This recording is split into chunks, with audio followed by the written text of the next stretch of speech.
മാമി തിരോധാന കേസിലെ അന്വേഷണത്തിൽ വീഴ്ച വരുത്തിയ പോലീസുകാർക്കെതിരെ എഫ്ഐആർ രജിസ്റ്റർ ചെയ്യണമെന്ന് മാമിയുടെ കുടുംബവും ആക്ഷൻ കമ്മിറ്റിയും കേസ് അട്ടിമറിക്കാൻ ആരാണ് സമ്മർദ്ദം ചെലുത്തിയതെന്ന് കൂടി അന്വേഷിക്കണമെന്നും കുടുംബം ആവശ്യപ്പെട്ടു. മാമി മിസ്സായ അന്ന് മുതൽ ഞങ്ങൾ പറയാണ് കേരള പോലീസിൻ്റെ ഭാഗത്തുനിന്ന് അല്ലെങ്കിൽ നടക്കാവ് പോലീസിൻ്റെ ഭാഗത്തുനിന്ന് ഈ കേസ് അന്വേഷണത്തിൻ്റെ കാര്യത്തിൽ കൃത്യവിലോപം ഉണ്ടായിട്ടുണ്ട്.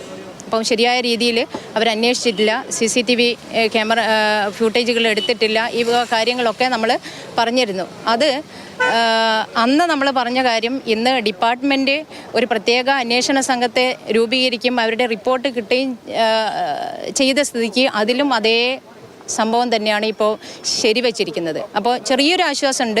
ആരാണ് ഇതിന് പിന്നിൽ കളിച്ചത് ആളുകളെ കണ്ടെത്താൻ പറ്റൂ. അതെന്തായാലും ഈ പോലീസുകാർക്ക് അറിയാമല്ലോ. ഇപ്പോൾ കാടളക്കിയിട്ട് അന്വേഷണം വേണ്ട, നിങ്ങൾ ആരെങ്കിലും ഇവരെ ബന്ധം വെച്ചിട്ട് ഇപ്പോഴത്തെ SHOൻ്റെ ബന്ധം വെച്ചിട്ട് ഈ മാമിയുടെ ഒരു കസിൻ ബ്രദർ മറ്റൊരു SHO ആയിരുന്ന ആൾ റിട്ടയർഡ് SHO ചോദിച്ചതാണ്, നിങ്ങളുടെ ആരെങ്കിലും കോളറൊക്കെ പിടിക്കുന്നുണ്ടോ. അത് സൗഹൃദ സംഭാഷണത്തിൽ ചോദിച്ചപ്പോൾ തന്നെ പറഞ്ഞിട്ടുണ്ട്, കാടളക്കി അന്വേഷണം വേണ്ട എന്ന് മുകളിൽ നിന്ന് ഓർഡർ ഉണ്ട്. അപ്പോൾ ആരാണ് മുകളിൽ നിന്ന് ഓർഡർ ഇട്ടത്? ഈ 4 പേരല്ലല്ലോ. SHOയുടെ മുകളിലും ആരുണ്ട്, ആളുകളുണ്ട്. അതാരാണെന്ന് കണ്ടുപിടിക്കണം.